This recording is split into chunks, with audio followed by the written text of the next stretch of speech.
bacaan Al-Quran. Banyak orang yang malas membaca karena tidak bisa baca, atau alasan tidak mengerti artinya. Daripada saya baca tak faham artinya, mendingan tak usah baca. Itu bisikan syaitan. Yang membisiki seperti ini adalah syaitan. Buat apa kamu baca? Kan kamu tak faham, mendingan tak usah baca, supaya kita meninggalkan bacaan Al-Quran. Sedangkan dijanjikan oleh Allah SWT dan juga Rasulullah SAW, setiap satu huruf 10 kebaikan, bukan setiap amal. Semua hitungannya dengan amal.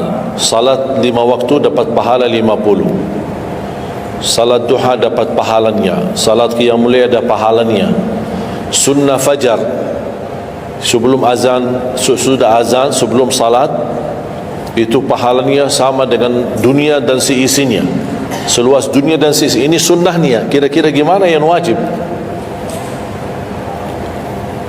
Rasulullah SAW bersabda di hadis yang sahih, la aqulu alif lam mim harf, walakin alifun harf wa lamun harf wa mimun harf. Alif lam mim bukan satu huruf, tapi alif satu huruf, lam satu huruf, mim satu huruf.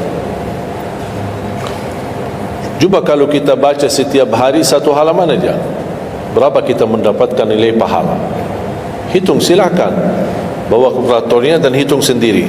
Tak ada yang sia-sia di sisi Allah. Membaca Al-Quran walaupun tidak memahami isinya, tetap terhitung setiap satu huruf 10 kebaikan. Berarti anda tidak sia-sia membaca Al-Quran walaupun tidak faham. Ada orang membaca tapi berbata-bata, dia merasa salah bacaannya, keliru. Dia sudah berusaha belajar tapi itu kemampuannya. Didatangi syaitan, dibisikin, salah mulu bacaan kamu, tak benar bacaan kamu, wakaf tidak benar, panjang pendeknya tak benar, apalagi hukum tajwid tak benar. Bisa keliru, bisa dosa. Astagfirullah, dosa ya. Udah, terima kasih syaitan. Malah dia terima kasih lagi sama syaitan. Dibisikin, didengarin, diterima, langsung dia rubah, tidak baca. Alasannya takut dosa. Padahal ada berita gembira dari Rasulullah SAW, al-mahiru bil-Qur'ani ma'as safaratil kiramil barara. Yang mahir dalam membaca Al-Quran, nanti di hari kiamat dia bersama malaikat safara kiram barara. Terus ya Rasulullah, gimana keadaan yang berbata-bata itu? Gimana? Walladhi yatata'ta'u fi wa huwa alaihi syaq lahu ajran. Barang siapa yang membaca tapi masih berbata-bata dalam bacaannya, bukan dosa, justru 2 pahala. Satu, karena dia mau baca Al-Quran. Kedua, karena ada berbata-bata, kesulitan dalam membaca. Allah menghargai kesulitan, Allah berikan pahala. Berarti tidak ada rugi sama Al-Quran.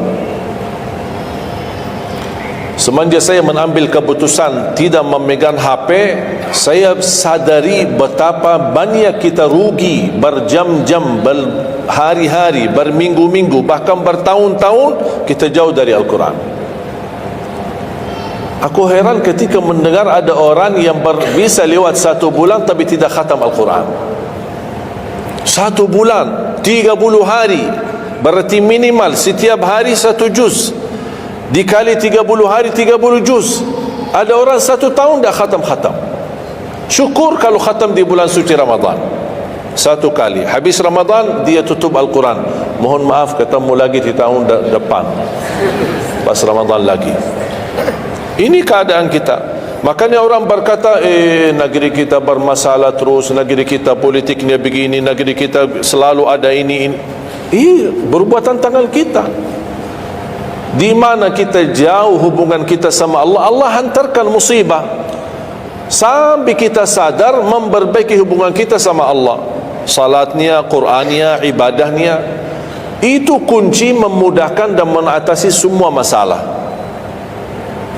Silahkan rubahkan pemimpinnya berkali-kali, rubahkan aturan negaranya berkali-kali, tidak akan bisa terjadi kebaikan kecuali hubungan kita dari Allah Subhanahu Wa Taala. Semakin baik hubungan kita, semakin dekat Allah yang urus. Tapi kalau kita mengurus sendiri dan kita jauh dari Allah, ya silahkan. Kata Allah, silahkan. Wakaltuhu ila nafsi, aku tinggalkan dia untuk dirinya sendiri. Dan siapa kira-kira yang bisa mengurusi dirinya kalau bukan pertolongan Allah Subhanahu Wa Taala?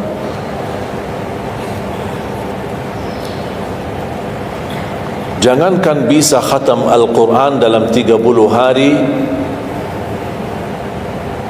jangan 1 juz dalam 1 hari, 30 hari bisa dikhatam dalam waktu 10 jam. Saya pernah tes, menghitungkan waktu, bawa alarm, membaca dari subuh sampai zuhur. Tiba waktu zuhur, saya stop alarmnya, saya lanjut lagi habis zuhur. Sampai asar, lanjut lagi habis asar, lanjut sampai maghrib. Berapa saya habis khatam 30 juz? Bagi orang yang lancar bacaannya, tidak berbata-bata, bacaannya lancar, hurufnya jelas, tajwidnya bagus, tidak terlalu cepat, standar, sebagaimana bacaan tadi salat isya, itu namanya standar, hadar, tapi disempurnakan tajwid, tidak boleh cepat dan tidak boleh terlalu lambat. 10 jam mampu khatam 30 juz. Saya punya teman sekolah di Madinah, dia berhasil khatam 30 juz dalam waktu 7 jam 49 minit. Makanya aku heran kalau ada orang berkata satu bulan, ya, mana bisa ya? Tahu enggak ya apa yang membuat masalah kita kenapa tidak bisa khatam Al-Quran? Karena suka lihat halaman belakang. Begitu buka baru mulai Al-Baqarah, Alif Lam Mim Dzalikal, buka terus halamannya, sambil baca kita buka 600 sekian, kapan habisnya? Hudal lil muttaqin, sadaqallahul azim. Sudah langsung sadaqah, karena sudah merasa berat. Dia menghitung halaman belakang sedangkan dia baru aja mulai 1 ayat, dia langsung sadaqallahul azim.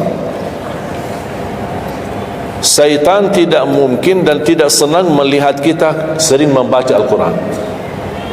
Kalau orang dulu susah baca Al-Quran wajar, karena susah menemukan Quran. Zaman sahabat cari kulit unta untuk tuliskan ayat yang Allah turunkan. Ada potongan ayat di Sayyidina Utsman, ada potongan ayat di Sayyidina Abu Bakar, ada potongan ayat di sana sini. Coba kumpulkan, susah.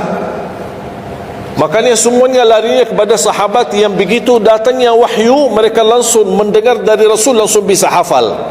Seperti Sayyidina Ubay bin Ka'ab radhiyallahu an, Zaid bin Thabit radhiyallahu an, Anas bin Malik radhiyallahu an, Uthman bin Affan. Jadi mereka datangin para penghafal Qurannya. Dah ada mushaf, dah ada Quran, dah ada HP, bisa download Al-Quran 30 juz. Gimana? Tapi mereka tidak pernah tinggalkan Al-Quran. Bahkan ada di antara sahabat yang setiap malam tahajudnya khatam 30 juz dalam satu tahajud. Cuba bayangkan, kira-kira alasan kita apa? Quran sudah di mana-mana, dalam segala terjemahan, warna-warni, tajwid, semua ada. Yang bagus, yang besar. Maaf mata saya, ada yang besar, ada segede meja ini, ada. Susah menemukan, alhamdulillah HP bisa sekarang isinya 30 juz, bisa dibawa kemana-mana, dah usah pusing mencari Al-Quran.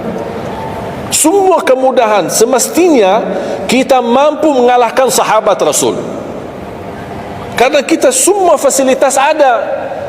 Apa yang kita mau bilang sama Allah? Ada seorang, mungkin Bapak Ibu pernah nonton di acara Hafiz Indonesia, namanya Kaila, buta. Dia setiap hari, saya tanya, kamu berapa murajaah bacaan Quran setiap hari? 5 sampai 7 juz. Buta, 5 sampai 7 juz. Saya kaget, tak panyakan, kan kasihan kamu. Dan kebetulan kamu sudah punya uzur, kalau tidak baca Al-Quran sama sekali, anak yakin Allah maafkan. Buta, dah bisa. Tahu nggak jawabannya apa? Saya malu sama Allah menjadikan buta saya alasan tidak baca Quran. Nah, ini anak usia 7 tahun malu sama Allah menjadikan buta, padahal ini ujian. Butanya dari Allah, bukan dari dirinya. Tapi dia malu menjadikan buta itu alasan tidak baca Quran. Pertanyaan saya, alasan antum apa? Apa alasan? Sibuk, belum ada waktu. Ya, saya maklum, belum ada waktu. Memang dunia ini bikin stres, makanya tidak ada waktu. Saya nasihatkan mulai hari ini, jangan kasih Al-Quran sisa waktumu. Dalam istilah, kalau ada sisa waktu, insya Allah saya baca Quran. Kalau itu niatnya, tidak bakalan. Tapi tolong utamakan Al-Quran dalam sehari-harimu. Minimal mulai harimu baca Quran, tutupi harimu baca Quran. Jangan tunggu sisa waktu. Wallahi Al-Quran keberkahannya luar biasa. Kesumbuhan, petunjuk, keberkahannya, menjaminkan ke surga, selamat siksa neraka, selamat dari siksa kubur. Banyak anugerah. Sayang, kadang-kadang kalau kita mendengar ada seorang da'i atau seorang ustaz, materi-materi bukunya bagus, isinya bagus, kita kejar. Di mana buku itu jual? Kita cari informasi, di mana buku itu jual? Ini tulisan manusia, kita kagumi, kita banggakan, kita suka dan kita ikuti, bahkan kita kejar di mana-mana. Al-Quran kalamullah. Masa kalam manusia lebih mulia di hati kita daripada kalamullah? Silahkan, boleh kagumi apa penyampaian ustaz, da'i, tapi jangan melebihi apa kata Allah. Jangan kita terharu ketika mendengar seorang berceramah, tapi berkali-kali kita simak ayat suci Al-Quran, tidak pernah meneteskan air mata, seperti mendengar surat kabar atau koran. Masalah. Ternyata ucapan manusia lebih menyentuh hati. Padahal kata Allah, kalau Al-Quran diturunkan di atas gunung bisa hancur jadi tanah basir. Kembali lagi, jangan lewat satu hari belum baca Quran. Tidak bisa baca, masih bisa simak, dengar. Setelkan murattal dari HP-mu. Manfaatkan kondisi macet di Jakarta. Manfaatkan. Lagi naik motor, taruh apa ruginya? Ruginya apa? Simpan handphone di telinga, ya sambil bawa motor. Dengarin ayat suci Al-Quran. Nikmat, berkah, dalam lindungan Allah, disertai malaikat. Apa ruginya? 1 jam di dalam perjalanan, tidak ada rugi. Terhitung memang umur kita, tapi sudah diisi mendengar Al-Quran.